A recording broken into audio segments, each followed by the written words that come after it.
Hi guys!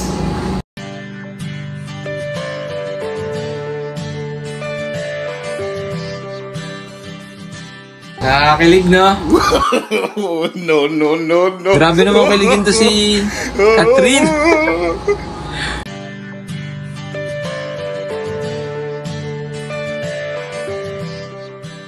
Hot.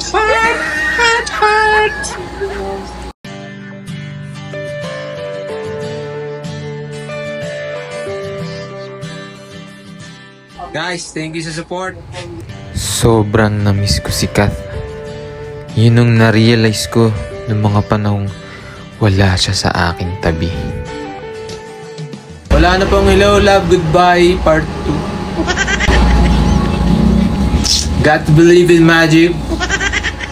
Po, susunod. Thank you.